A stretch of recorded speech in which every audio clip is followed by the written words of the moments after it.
spoken class. Today I want to discuss संज्ञा। तो आज हम लोग संज्ञा पढ़ने वाले हैं, नाउन। ओके, हिंदी में पढ़ने वाले हैं। तो आप लोग जुड़े रहिए, गूगल मीट के माध्यम से हम पढ़ा रहे हैं। ठीक है, चलिए फिर हम पढ़ाने में घुस जाते हैं।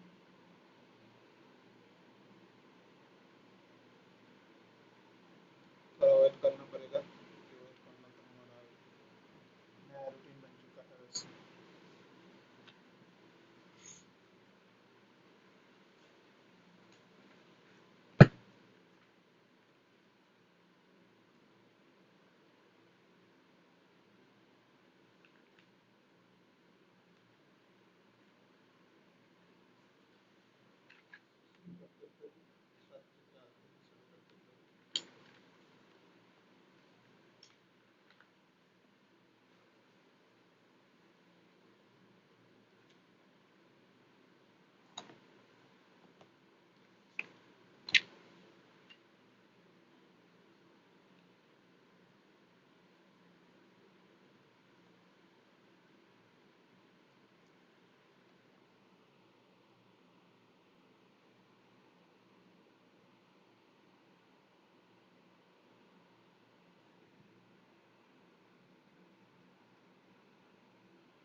थोड़ा अलग देना पड़ेगा, इससे निकलते हैं हम लोग वैसे। इसको थोड़ा हटाना पड़ेगा। हम लोग इसको डाउन कर रहे हैं।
हमको पता नहीं है, अभी कुछ दिक्कत चल रही है। अब तो संज्ञा बढ़ाएंगे आज।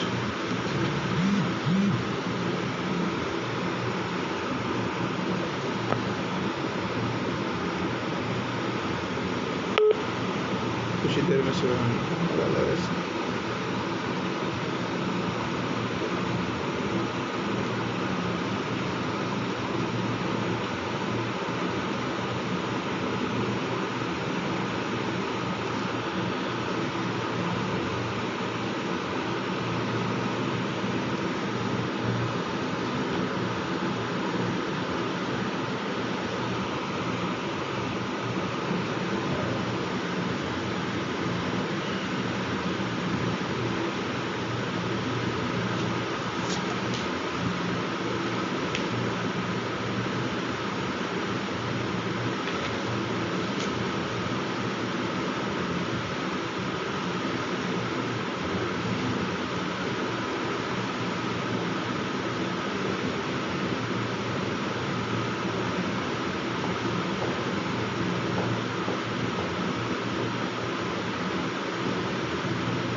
শুনতে পাওয়া যাচ্ছে? হ্যালো হ্যালো, শোনা যাচ্ছে?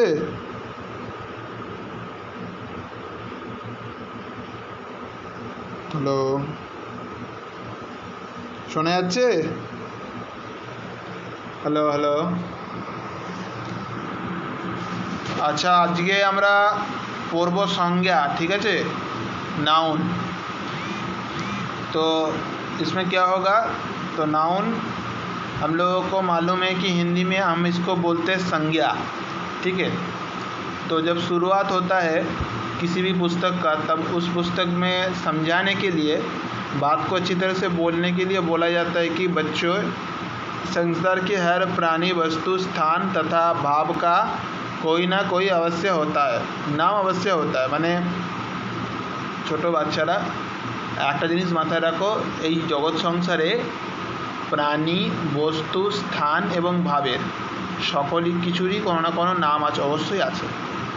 इन्हीं नामधारी वस्तुओं को, এই নামধারী যে বস্তুগুলো তাকেই বলা হচ্ছে संज्ञा, ठीक है। इन्हीं नामधारी वस्तुओं को संज्ञा कहते हैं, ठीक है, संज्ञा बोला। तो यहाँ संज्ञा शब्दों के कुछ उदाहरण दिए जा रहा है, এখানে संज्ञा शब्देर কিছু उदाहरण देवा হচ্ছে।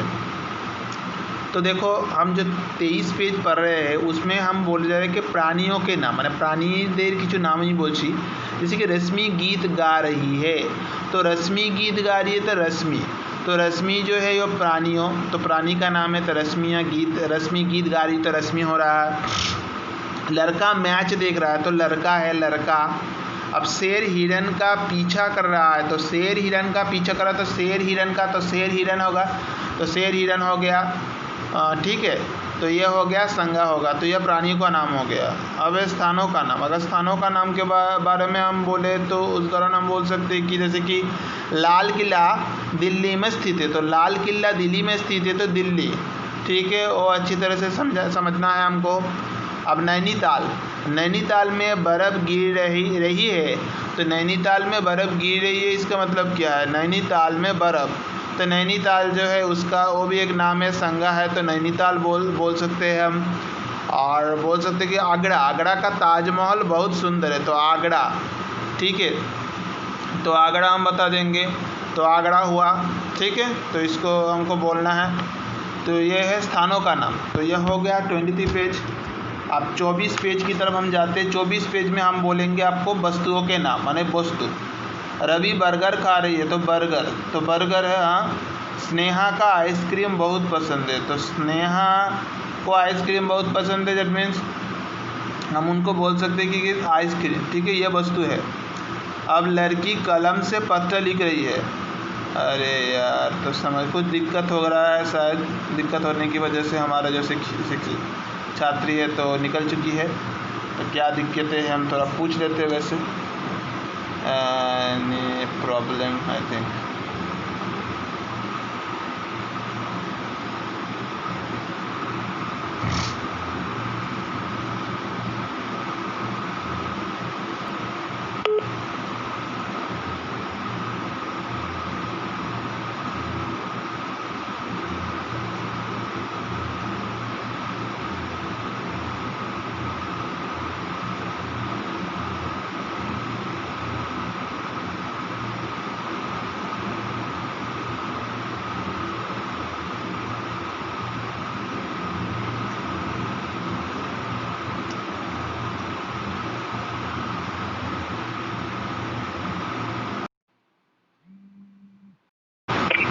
হ্যালো, হ্যাঁ বলছি, ফোনটা কেটে গেল দাদা। বলছি তুমি কলেজে পড়াতে পারবে? হ্যাঁ, ফোনে, হ্যাঁ ফোনে ফোনে এবার। আমার কোনো অসুবিধা নেই, আমি কল করব। না না, আমি কল করছি, আমার ফ্রি কল আছে, তুমি পড়াও না, আমি শুনছি। বেশ, ঠিক আছে। দেখ, আমি প্রথম থেকেই বলছি, ভালো করে শোন। তো চিন্তা নেই, এই কলটাও রেকর্ড হবে, কোনো ব্যাপার নেই, তুই শুনে তোকে আমি দিয়ে দেবো। দেখ শোন, দেখ, संज्ञा नाउन, तो डेफिनेशन মানে আমরা কি জানি, বাংলাতে যদি বলি, আমরা যে তোর সঙ্গে যে আমার কথা হচ্ছে, এই যে আমরা পারিপার্শ্বিক পরিস্থিতি দাঁড়িয়ে যে একে অপরের মধ্যে কথাবার্তা বলি, তো কথা বলতে হবে, তো কথা না বললে তো আমরা একে অপরে কী বলছে না বলছে এটা বুঝতে পারবো না। এবং সেটা যেরকমভাবে বুঝতে পারবো না, আমাদের তো একটা নাম আছে প্রত্যেকের, না প্রত্যেকের স্পেসিফিক নাম আছে, তো সেই নাম ধরে আমাকে ডাকতে হবে তাকে, যার সঙ্গে কথা বলছি। তো এটা একটা বিষয়।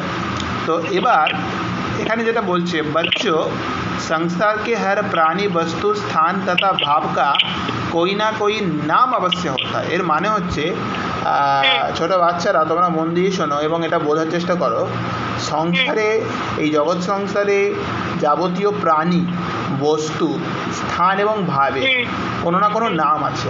ধর প্রাণী যেমন আমরা, তোর আমার একটা আলাদা নাম আছে, তো আমাদের নাম আছে। তো বস্তু, ধর আমরা কিছু খাচ্ছি, সেটা একটা বস্তু। স্থান, ধর আমরা কোথাও যাচ্ছি বা আমরা এই মুহূর্তে আমাদের বাড়িতে আছি, তো এটা একটা স্থান, প্লেস। ভাব, পুজোর পরিস্থিতি চলছে, আগামীকাল ভাইফোঁটা আছে, আবার কার্তিক পুজো আছে, দুটো একসাথেই। তো ভাব, ফিলিংস, একটা ভালো ফিলিংস আছে মনের মধ্যে সবারই। তো এরকম সবারই কিছু না কিছুটা নাম আছে। তো ইনি नामधारी वस्तुओं को, মানে এই নামধারী বস্তুগুলোকে একসাথে সংজ্ঞা বলা হয়। ঠিক আছে, यहाँ संज्ञा शब्दों के कुछ उदाहरण दिए जा रहे हैं, মানে এখানে যে সংজ্ঞা শব্দগুলো তার কিছু উদাহরণ দেওয়া হচ্ছে। प्राणियों के नाम, এবার প্রাণীও কে নাম কি বারে में अगर हम बताए, तो प्राणियों के नाम মানে হচ্ছে প্রাণীর কিছু নাম আমি তোকে বলছি, মন দিয়ে শোন। मैं बोलছি যে रश्मि गीत गा रही है, तो रश्मि गीत गा रही है, इस वाक्य में रश्मि जो है वो है प्राणी का नाम। ठीक है, अब लड़का मैच देख रहा है, तो लड़का क्या है, लड़का है, यहाँ पर है प्राणियों का नाम। अब शेर हिरन का पीछा कर रहा है, शेर हिरन, तो शेर हिरन का पीछा कर रहा है, तो शेर हिरन ये दोनों ही होगा प्राणियों का नाम। ठीक है, अब देखो स्थानों के नाम पे बोला जा रहा है कि लाल किला दिल्ली में स्थित है। देखो लाल किला दिल्ली में स्थित है, ऐसा अगर हम बोले तो दिल्ली जो है वो स्थान के नाम है। ठीक है, अब नैनीताल में बर्फ़ गिर रही है, तो नैनीताल। ठीक है, अब आगरा का ताजमहल बहुत सुंदर है, आगरा। तो ये जो सब कुछ नाम मैंने बोला, ये सब एक अलग अलग स्थानों का नाम है। ठीक है, माने स्थानेर नाम, अरे জায়গার নাম। তো লাল কিল্লা দিল্লিতে আছে, নৈনিতালে বরফ পড়ছে, আগ্রার তাজমহল খুব সুন্দর দেখতে। ঠিক আছে, এই যে বিষয়গুলো বলা। তো এবারে আমরা চলে আসছি বস্তুओं के नाम, মানে বস্তু। রবি বার্গার খা रहा है, তাহলে রবি কি হচ্ছে, বার্গার খাচ্ছে। স্নেহা को आइसक्रीम बहुत पसंद है, মানে স্নেহার আইসক্রিম খুব পছন্দের, তো আইসক্রিম। लड़की कलम से पत्र लिख रही है, মানে মেয়েটি কলম দিয়ে পত্র লিখছে, তাহলে কলম আর পত্র এই দুটোই হচ্ছে বস্তুর নাম। ঠিক আছে, এবারে भावों के नाम, तो भावों के नाम क्या है, भावों के नाम এটা হচ্ছে ফিলিংস। माँ की ममता निराली होती है, माँ की ममता निराली होती है, মানে মায়ের যে মমতা সেটা অত্যন্ত ভালো হয়, মানে সেটা অত্যন্ত নির্মল প্রকৃতির হয়, এরকম বলা যায়। আর বুড়াপে में सहारे की ज़रूरत होती है, মানে বয়সকালীন পরিস্থিতিতে সাহারা অর্থাৎ সাহায্যের প্রয়োজন হয়। ঠিক আছে, अब पर्वतों की हरियाली सबका मन मोह लेती है, মানে পর্বতের মানে পাহাড়ের যে সৌন্দর্য বা সবুজ, যে সবুজ সত্য শ্যামল, সেই পাহাড়ের যে সবুজ প্রকৃতিটাই সবার মনকে একদম মুগ্ধ করে দেয়, हरियाली। तो ये माँ का ममता निराली होती है, ममता। बुढ़ापे में सहारे की ज़रूरत होती है, बुढ़ापे। पर्वतों की हरियाली सबका मन मोह लेती है, हरियाली। तो बच्चों अपने ऊपर देखा कि प्राणियों के, स्थानों के, वस्तुओं के व भावों के अलग अलग नाम हैं, ये सभी नाम संज्ञा कहलाते हैं। মানে এই যে আমরা উপরের দিকে তাকিয়ে কি দেখলাম, প্রাণী, স্থান, বস্তু এবং ভাবের আলাদা আলাদা নাম আছে। ঠিক আছে, এই এদের প্রত্যেককেই আমরা সংজ্ঞা বলবো। इसीलिए कहा जा सकता है कि এই কারণেই বলা যেতে পারে যে, কি বলা যেতে পারে, किसी व्यक्ति, प्राणी, वस्तु, स्थान या भाव के नाम को संज्ञा कहते हैं। মানে কিছু ব্যক্তি, বস্তু, স্থান এর নামকেই বলা হচ্ছে তোমার যে किसी व्यक्ति प्राणी वस्तु स्थान या भाव के नाम को संज्ञा कहते हैं, মানে কোনো ব্যক্তি বস্তু স্থান এবং তার ভাবের যে নামটা তাকে সংজ্ঞা বলা হয়। ঠিক আছে, এবারে मुख्य रूप से संज्ञा के 3 भेद है, মানে মুখ্য रूप যদি দেখি এই যে কাকে বলে সংজ্ঞাটা বললাম যে किसी व्यक्ति प्राणी वस्तु स्थान या भाव के नाम को संज्ञा कहते हैं, মানে কোনো ব্যক্তি বস্তু স্থান অথবা ভাবের যে নাম তাকেই সংজ্ঞা বলা হয়, অর্থাৎ ইংরেজিতে যাকে নাউন বলি আমরা। ঠিক আছে, তো মুখ্য रूप से संज्ञा के 3 भेद है, মানে মুখ্য রূপে সংজ্ঞাকে 3 ভাগে ভাগ করা হয়েছে। ওকে, की व्यक्तिवाचक संज्ञा, জাতিবাচক संज्ञा আর ভাববাচক संज्ञा। তাহলে এই 3টে ভাগে আমরা ভাগ করছি সংজ্ঞাকে, ব্যক্তিবাচক, জাতিবাচক আর ভাববাচক। এবার দেখো ব্যক্তিবাচক संज्ञा কি হচ্ছে, महात्मा गांधी का सभी आदर करते हैं। महात्मा गांधी, कपिल देव के बाद धोनी की कप्तानी में भारत ने विश्व कप जीता। कपिल देव, धोनी और भारत।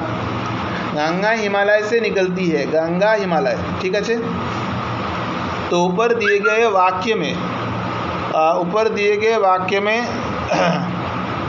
ओके, तो देखो ऊपर दिए गए वाक्य में महात्मा गांधी, कपिल देव, धोनी विशेष व्यक्तियों के, भारत एक विशेष स्थान का तथा गंगा विशेष नदी और हिमालय विशेष पर्वत का नाम है। तो ये सभी व्यक्तिवाचक संज्ञा है। ये सब कुछ क्या है, ये सब कुछ एक व्यक्तिवाचक संज्ञा है। तो এটা হয়ে গেল।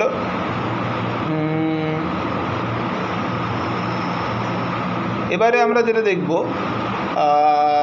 তার কি দেখলাম যে উপর দিয়ে গিয়ে বাক্যে মানে উপরে দিয়ে থাকা যে বাক্যগুলো আছে সেই উপরে দিয়ে থাকা বাক্যগুলোর মধ্যে মহাত্মা গান্ধী, কপিল দেব, ধোনি এই সমস্ত বিশেষ ব্যক্তিদেরকে এবং भारत एक विशेष स्थान का तथा गंगा विशेष नदी और हिमालय विशेष पर्वत के, हिमालय विशेष पर्वतेर नाम, तो ये सभी व्यक्तिवाचक संज्ञा है, মানে এরা সবাই ব্যক্তিবাচক সংজ্ঞা। ঠিক আছে, এদেরকে আলাদা করে কিছু বলার দরকার নেই, এগুলো সবগুলোই ব্যক্তিবাচক সংজ্ঞা।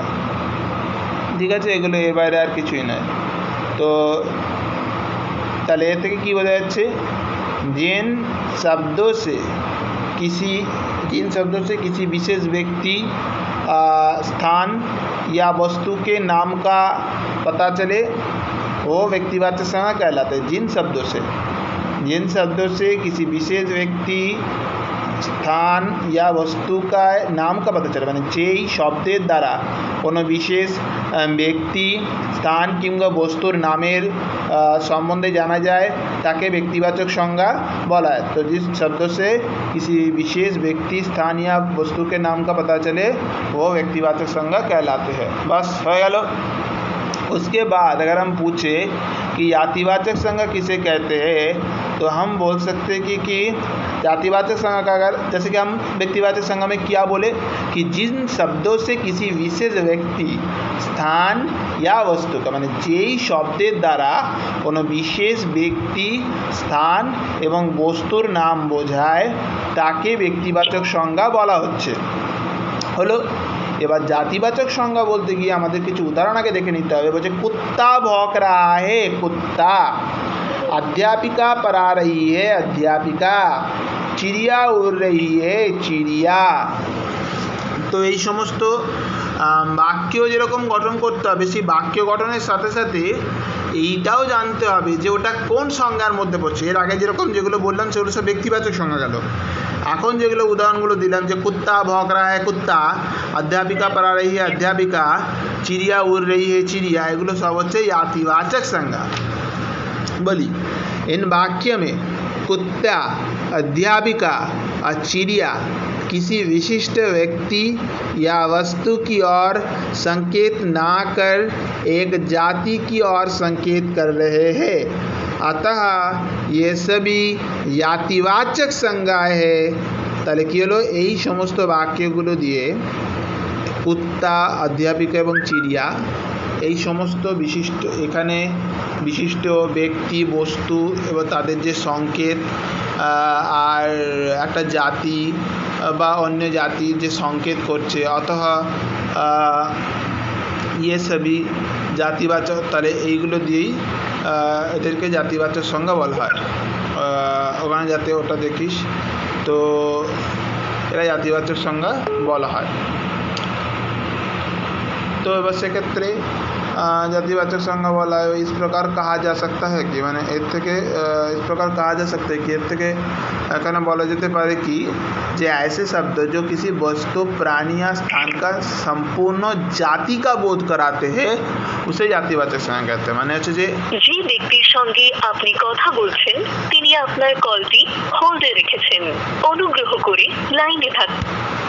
हाँ, तो ऐसा शब्द जो किसी वस्तु এমন কিছু শব্দ যেই শব্দের দ্বারা কোনো বস্তু প্রাণী এবং স্থানের সম্পূর্ণ জাতি সম্পর্কে বোধ হয়, তাহলে ऐसे शब्द जो किसी वस्तु प्राणी या स्थान के या संपूर्ण जाति का बोध कराते हैं उसे জাতিবাচক সংজ্ঞা कहते हैं। মানে বোঝা যাচ্ছে তাহলে এমন কিছু শব্দ আছে যার দ্বারা কোনো বস্তু প্রাণী এবং স্থানের সম্পূর্ণ জাতি সম্পর্কে বোধ হয় তাকে বলা হচ্ছে জাতিবাচক সংজ্ঞা। ঠিক আছে, এবার ভাববাচক সংজ্ঞা কি? ভাববাচক সংজ্ঞা এটাই বলা হচ্ছে, আমরা উদাহরণগুলো আগে দিই তাহলে বুঝতে পারবো। कमल की सुंदरता लाजवाब है, तो सुंदरता, तो कमल की सुंदरता, सुंदरता। झांसी का रानी लक्ष्मीबाई की बहादुरी अद्भुत है, बहादुरी। मोटापा बीमारी की जड़ है, मोटापा। तो कमल की सुंदरता लाजवाब है, तो सुंदरता। झांसी की रानी लक्ष्मीबाई की बहादुरी अद्भुत थी, बहादुरी। मोटापा बीमारी की जड़ है, मोटापा। ठीक है, अब है ऊपर के वाक्य में सुंदरता, बहादुरी तथा मोटापा ना तो व्यक्तियों के नाम है। উপরে দেওয়া বাক্যের মধ্যে থেকে সুন্দরতা, বাহাদুরি এবং মোটাপা নাই কোনো ব্যক্তির নাম, না प्राणियों के और ना ही वस्तुओं के, ना ही कोनो प्राणी एवं ना कोनो वस्तु। तो इन शब्दों से एक विशिष्ट भाव का, यही शब्दों द्वारा একটা কোনো विशिष्ट भाव का पता चलता है, विशिष्ट भावेर सम्बन्धे जाना जाए। तो भाव के नाम होने की वजह से भावेर नाम हওয়ার জন্য একে ভাববাচক সংজ্ঞা है, तो এগুলো ভাববাচক সংজ্ঞা।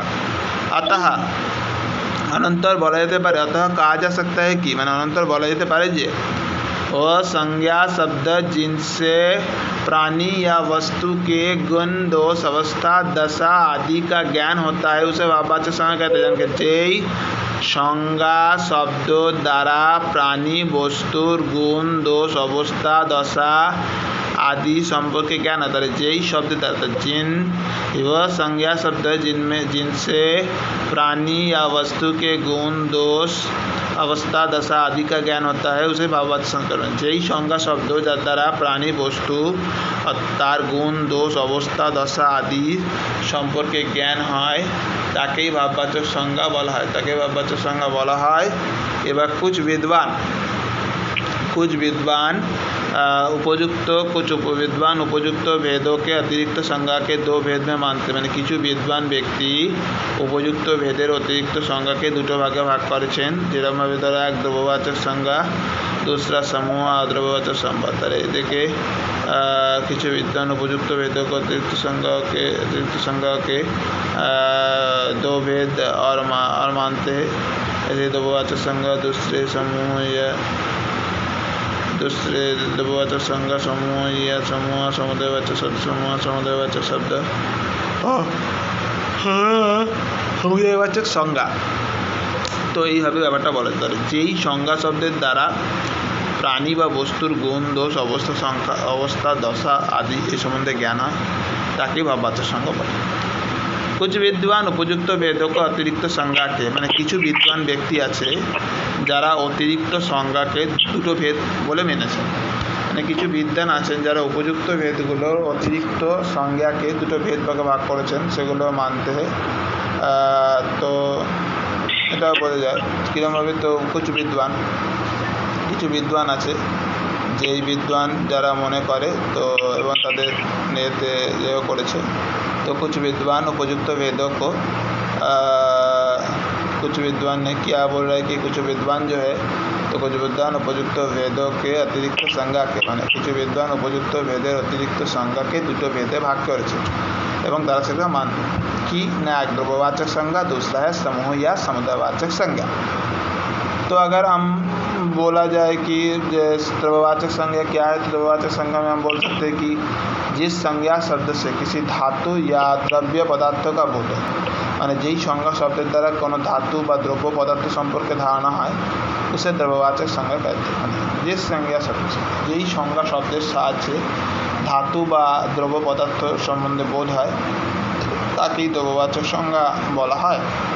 जैसे कि लोहा, सोना, चांदी, घी, तेल, पानी, आटा, चावल आदि যেই संज्ञा शब्द द्वारा जिस संज्ञा शब्द से किसी धातु या द्रव्य पदार्थ का बोध हो उसे द्रव्यवाचक संज्ञा कहते हैं। माने যেই संज्ञा शब्द द्वारा কোনো ধাতু দ্রব্য পদার্থ সম্পর্কে বোধ হয় তাহলে যেই সংজ্ঞা শব্দের সাহায্যে কোনো ধাতু বা দ্রব্য পদার্থ সম্পর্কে বোধ হয় তাকে দ্রব্যবাচক সংজ্ঞা বলে। যেরকমভাবে ধরো লোহা, सोना, चांदी, घी, तेल, पानी, आटा, चावल आदि संज्ञा। तो एक बोतल तेल देना मैंने একটা বোতল তেল দিতে 10 किलो आटा चाहिए, 10 किलो परिमाणे आटा दी। तो ये जो बोलते हैं जिस संज्ञा शब्द से किसी धातु या द्रव्य पदार्थ যেই সংজ্ঞা শব্দের দ্বারা কোনো ধাতু বা দ্রব্য পদার্থ সম্পর্কে বোধ হয় তাকেই দ্রব্যবাচক সংজ্ঞা বলছে। যেরকমভাবে ধরো ऐसा বলছি কি হ্যাঁ বল ও আচ্ছা আচ্ছা বলছি দেখ দেখ লোহা লোহা, সোনা তো সোনা, चांदी মানে ওই যে বলছি তারা চাঁদি, ঘি, তেল। हाँ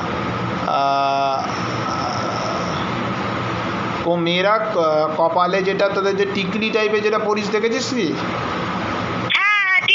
হ্যাঁ ওটাকে বলা হয় অ্যাকচুয়ালি হিন্দিতে চাঁদি। তো ওটা বা কিছু পয়সা ওইটা হচ্ছে তো চাঁদি, ঠিক আছে। ওই যে তোরা যেটা चावल बोले देख देख घी तो घी नॉर्मली, तेल तेल, पानी पानी तो जल, आटा ठीक है। चावल चावल माने হচ্ছে হিন্দিতে চালকে চাল, আমরা যেটা বাংলায় চাল বলছি ইংলিশে রাইস, হিন্দিতে চালকে চাवल বলে, চাवल চাকার বলা, ঠিক আছে চাवल বলে। তো ওখানে বাইরে গেলেও তোকে বলবে যে চাवल देना क्या, তুই বলছিস যে ভাত খাবো, ভাত हाँ করে মুখে দিয়ে চেয়ে থাকবে তো তোকে বলতে হবে चावल चावल लेना है। या হিন্দিতে বিশেষ করে বিহার টিহার সাইডে বেড়াতে গেলে বা কোনো সময় কোনো কারণবশত গেলে বেড়াটা গেলে দেখতে হবে বিশেষ করে আনন্দ হিন্দিতে ওইভাবেই বলে चावल মানে চালটাকে বলে। তো এক বোতল তেল দেনা মানে এবার ধর সরষের তেল কিনতে গেছিস, তো সরষের তেলের দ্বারা পরিমাণ আছে 500 বোতল বা 1 লিটার, তো এইরকম এক বোতল তেল দেনা, ঠিক আছে। 10 किलो आटा चाहिए, आटा যখন এতটা লাগবে নিশ্চয়ই কোনো বাড়িতে কাজ হবে, তো 10 किलो आटा चाहिए, এরকম ব্যাপারটা বিষয়টা। এগুলো এক্ষেত্রে এটাকে বলা হচ্ছে দ্রব্যবাচক সংজ্ঞা, ঠিক আছে। अब যখন সমূহ या समुदायवाचक संज्ञा, সমূহ সমুদায় মানে হচ্ছে যখন যেখানে একসাথে অনেকে কাজ করে, মানে একসাথে অনেকে আছে। ধর বলছে কি जिस संज्ञा शब्द से किसी समूह या समुदाय का बोध उसे समुदायवाचक संज्ञा कहते हैं। মানে যেই সংজ্ঞা শব্দের দ্বারা কোনো সমূহ মানে একত্রিত মানে একটা সংঘবদ্ধ হয়ে কাজ করা বোঝায় তখন তাকে সমুদায়বাচক সংজ্ঞা বলা হয়। যেরকমভাবে বলতে পারি जैसे सेना, टोली, कक्षा, परिवार, मंच, सभा, झुंड, दल आदि। তাহলে কি যেই সংজ্ঞা শব্দের দ্বারা কোনো সমূহ বা সমুদায় সম্পর্কে বোধ হয় তাকে বলা হচ্ছে সমুদায়বাচক সংজ্ঞা বলা হয়। তো ওটা একটা গেল।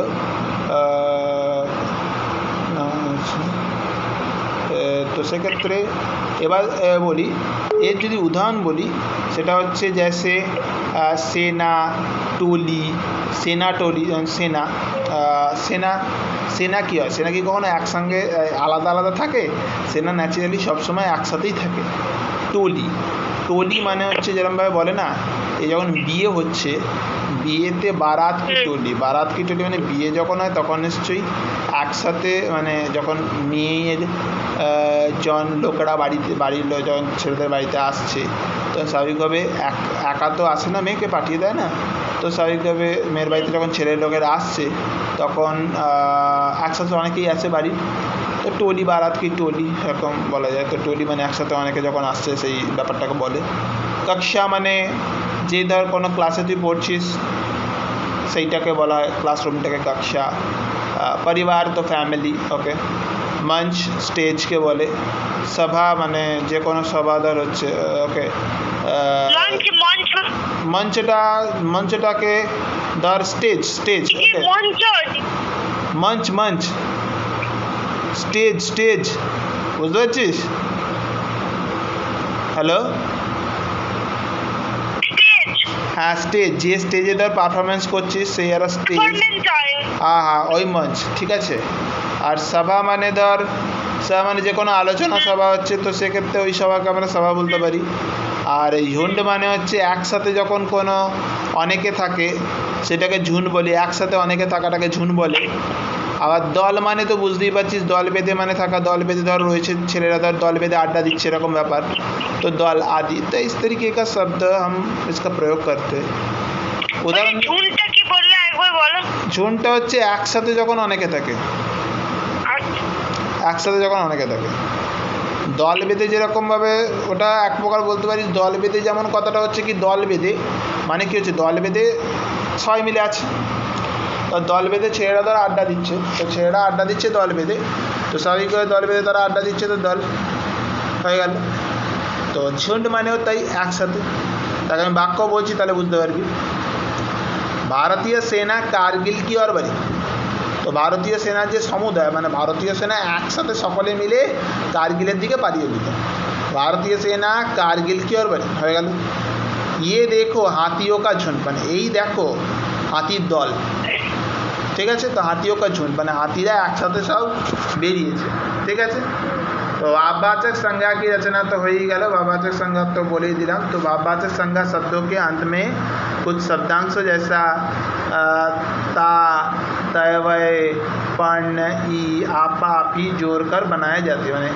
भाववाचक शब्द শেষের দিকে কিছু যেমন ত্বা, তয়বয়, পান, ই, আপা, এই সমস্ত কিছু শব্দ আছে যে শব্দগুলো জোর করে নতুন নতুন শব্দ তৈরি হয়। সেরকমভাবে শব্দের সাথে যদি তা যোগ করা হয়, তাটা যদি যোগ করা হয় শব্দের সঙ্গে, তাহলে ওটা যাবে পশু থেকে পশুতা, वीर থেকে वीरता, मधुर থেকে मधुरता, मित्रता मित्रता, शत्रु शत्रुता, कार कारानी। এবার শব্দों में त्वयवा के जोड़ कर, এবার তয়বা জোর করে কীরকম হচ্ছে, দেব থেকে দেবত্য়া, स्त्री स्त्रीत्व, पशु पशुत्व, प्रभु प्रभुत्व, कवि कवित्व, हिंदू हिंदुत्व, इस तरीके का। अब शब्दों में पन जोड़कर, शब्दों से पन जोड़ करे, अपना अपनापन, बच्चा बचपन, लड़का लड़कपन, पराया परायापन। अब शब्दों में दीर्घी जोड़कर, जैसे भला भलाई, ऊंचा ऊंचाई, अच्छा अच्छाई, गहरा गहराई। तो शब्दों में आपा जोड़कर, मोटा मोटापा, बुरा बुरापा, पूजा पूजापा, आप आपा। अब शब्दों में आवट जोड़कर, लिखना लिखावट, थकना थकावट, सजना सजावट, गिरना गिरावट। अन्य खेलना खेल, दौड़ना दौड़, जीतना जीत, प्यासा प्यास, मारना मार, हारना हार।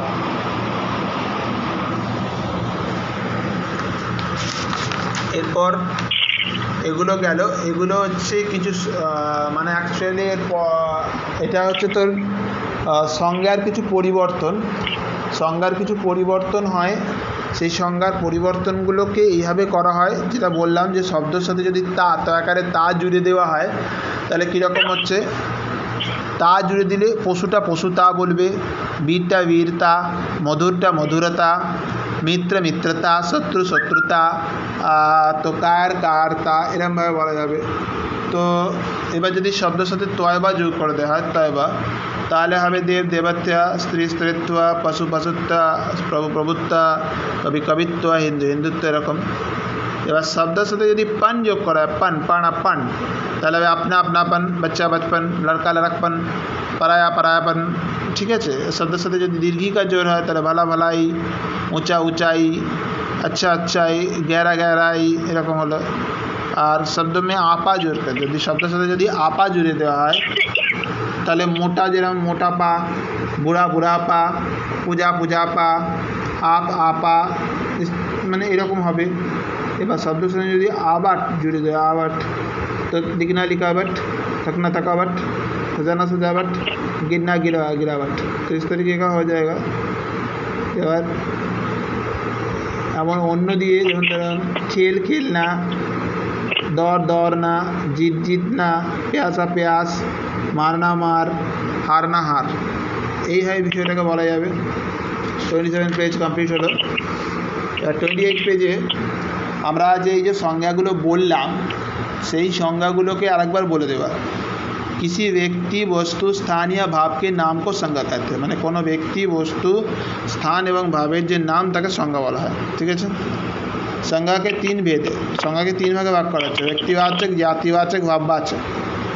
जिन शब्दों से किसी विशेष व्यक्ति स्थान या वस्तु के नाम का पता चले उसे व्यक्तिवाचक संज्ञा कहते हैं। जैसे यही शब्देर द्वारा কোনো বিশেষ ব্যক্তির স্থান বস্তু সম্বন্ধে নাম जाना जाए তাকে व्यक्तिवाचक संज्ञा बोले। ऐसे शब्दों जो किसी सामान्य वस्तु, प्राणी या स्थान के संपूर्ण जाति का बोध कराते उसे जातिवाचक संज्ञा कहलाते। মানে এমন কিছু শব্দ যার দ্বারা কোনো সামান্য বস্তু, প্রাণী এবং স্থানের মহত্বপূর্ণ জাতি সম্পর্কে তো কী হলো, এরকম অনেক শব্দ আছে যে শব্দের দ্বারা সামান্য বস্তু, প্রাণী এবং তার স্থান এর সম্পূর্ণ জাতি সম্পর্কে যে বোধ হয় তাকে জাতিবাচक संज्ञा বলা হয়। এবার वो संज्ञा शब्द जिनसे प्राणी या वस्तु के गुण, दोष, अवस्था, दशा आदि का ज्ञान होता है उसे भाववाचक संज्ञा कहते हैं। মানে যেই শব্দ, সংজ্ঞা শব্দের দ্বারা প্রাণী এবং বস্তুর গুণ, দোষ, অবস্থা, দশা आदि সম্পর্কে জ্ঞাन হয় তাকেই ভাববাচক संज्ञा বলা হয়। हाँ, तो भाववाचक संज्ञा शब्दों से भाववाचक संज्ञा शब्दों के अंत में शब्दांशों में जोड़कर बनाई जाती है। মানে ভাববাচক যে শব্দটা, ভাববাচক যে সংজ্ঞাটা, সেটা শব্দের শেষে শব্দাংশের সাথে জুড়ে দিয়ে তৈরি করা হয়। ঠিক আছে, এবার প্রশ্ন করেছে যে संज्ञा शब्द से आप क्या समझते हो। এটার উত্তর হবে किसी व्यक्ति, वस्तु, स्थान या भाव के नाम को संज्ञा कहते हैं। संज्ञा के कौन कौन से भेद है। संज्ञा के 3 भेद है, व्यक्तिवाचक संज्ञा, जातिवाचक संज्ञा और भाववाचक संज्ञा। व्यक्तिवाचक संज्ञा और भाववाचक संज्ञा में अंतर बताइए। देखो, व्यक्तिवाचक संज्ञा क्या होता है, जिन शब्दों से किसी विशेष व्यक्ति, वस्तु, स्थान के नाम का पता चले उसे व्यक्तिवाचक संज्ञा कहते हैं। और जातिवाचक है ऐसे शब्द जो किसी भी सामान्य वस्तु, प्राणी या स्थान का संपूर्ण जाति का बोध कराते हैं उसे जातिवाचक संज्ञा कहते हैं। हो गया।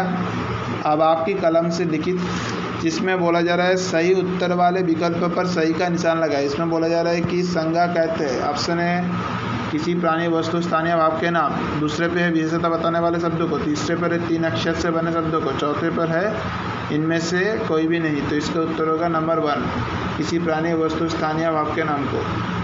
नंबर 2, उसकी लिखावट बहुत सुंदर है रेखांकित शब्द से। तो इसका उत्तर होगा नंबर, इसमें ऑप्शन है लिखावट बोला है ना, व्यक्तिवाचक संज्ञा, जातिवाचक संज्ञा, भाववाचक संज्ञा, ये पद पसंद है तो भाववाचक संज्ञा। अब उसके बाद है मधुर शब्द से बना भाववाचक संज्ञा शब्द है। मधुर शब्द द्वारा तैयारी भाववाचक जो शब्द सबूतरा हुए मधुरता, माधुर्य, एक बंधु, तो मधुरता है।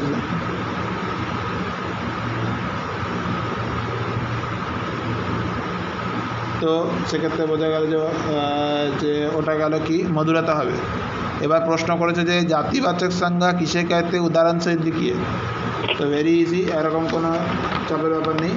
तो ऐसे शब्द जो किसी वस्तु, प्राणी या स्थान के संपूर्ण जाति का बोध कराते हैं उसे जातिवाचक संज्ञा कहलाते हैं। उदाहरण बोल सकते कुत्ता भौंक रहा है, कुत्ता, बस हो गया। भाववाचक संज्ञा किसे कहते हैं उदाहरण से लिखिए। बस लिखना है कि वह संज्ञा जिनसे प्राणी या वस्तु के गुण, दोष, अवस्था, संज्ञा आदि का ज्ञान होता है उसे भाववाचक संज्ञा कहते हैं। उदाहरण जेरकम कमल की सुंदरता लाजवाब है, सुंदरता है। अब जो है एक पैसेज, छोटा सा पैसेज दिया हुआ है आप लोगों के सामने। उनसे आपको देखकर व्यक्तिवाचक, जातिवाचक और भाववाचक जो संज्ञा है उन सबको निकालना है। बस एक पिक्चर दिया हुआ है पैसेज का, जिसमें बोला जा रहा है निम्नलिखित अनुच्छेद में व्यक्तिवाचक, जातिवाचक और ভাববাচক संज्ञा शब्द छाँट कर लिखिए। निम्नलिखित जो अनुच्छेद আছে তাতে করে ব্যক্তিবাচক, জাতিবাচক এবং ভাববাচক যে সংজ্ঞা শব্দগুলো আছে সেগুলোকে বেছে লেখো। প্রথমে মেসেজটা বলে দিই। रमेश, रवि और मोहन आगरा में ताजमहल देखने गए। उसकी सुंदरता, बनावट और सफ़ेदगी उसे देखकर उन्हें आश्चर्य हुआ। वो खुशी से झूम उठे। रवि ने अपनी बहन के लिए गुड़िया खरीदी। रमेश ने अपने भाई के लिए खिलौना और मोहन ने माताजी के लिए मिठाई खरीदी। तो व्यक्तिवाचक में जैसे कि रमेश, रवि, मोहन, आगरा, ताजमहल, ये सब कुछ है, ठीक है। जातिवाचक में बहन, गुड़िया, भाई, खिलौना, माता और मिठाई है। तो भाववाचक संज्ञा में जैसे कि सुंदरता, ठीक है, बनावट, सफ़ेदी, आश्चर्य, खुशी, झूम, तो इस तरीके का जो शब्द है वो भाववाचक संज्ञा होगा, ठीक है। ये कभी कभार परीक्षा में आ जाता है, थोड़ा बहुत एक पैसेज देकर बोल देता है कि भाई ये क्या होगा, इसमें व्यक्तिवाचक कौन होगा, ये जातिवाचक कौन होगा और भाववाचक कौन होगा, ये दे देता है कभी कभार। अब लास्ट एक्सरसाइज में जो है कष्टक में दिए गए शब्दों के भाववाचक संज्ञा में बदलकर खाली स्थानों में भरिए। পোস্টে দিয়ে থাকা শব্দগুলোর ভাববাচক সংজ্ঞা বদলে স্থানটা এই শব্দের মধ্যে, বাক্যের মধ্যে পূরণ করো। যেরকমভাবে ধরো कमर की सजावट बहुत सुंदर है, सजानाटा सजावट है। कमला ने बहुत होशियारी से काम लिया। इस सड़क की चौड़ाई मापो। करण और कुणाल की मित्रता बहुत गहरी है। तो हो गया, মানে হয়ে গেল। এখানে কিছু বুঝতে অসুবিধা আছে? না না, তার এটা কারণ সহজই ছিল সংজ্ঞাটা। এটা সংজ্ঞাটা সোজাই, কারণ সংজ্ঞাতে বেশি কিছু বলার নেই। তার কারণ সংজ্ঞা ডেফিনেশন, সংজ্ঞাকে কয় ভাগে ভাগ করা হয়েছে সেগুলোর সম্বন্ধে ডেফিনেশন এবং তার সঙ্গে তার কিছু উদাহরণটা জানাটা তো অবশ্যই দরকার। এবং কিছু বিদ্বান যে সংজ্ঞাকে দ্রব্য, দ্রব্যবাচক বা সমূহ বা সমুদায়বাচক এই দুভাগে ভাগ করেছেন সেই সম্বন্ধেও বলা হলো, কারণ ওটাও জানার দরকার আছে। এবং মাঝে সাথে ধর কোনো বাক্য প্যাসেজ দিলে সেই প্যাসেজ থেকে দেখে লিখতে বলা হলো যে সংজ্ঞাগুলো যেই কোশ্চেনের আনসারগুলো আমার করা বাকি আছে আমি দেখি কালকে কমপ্লিট করে আমি তোমাকে পাঠিয়ে দেবো, তুমি একটু কারেকশন করে দেবে। ঠিক আছে, তুই পাঠিয়ে দিস, আমি দেখে নেবো।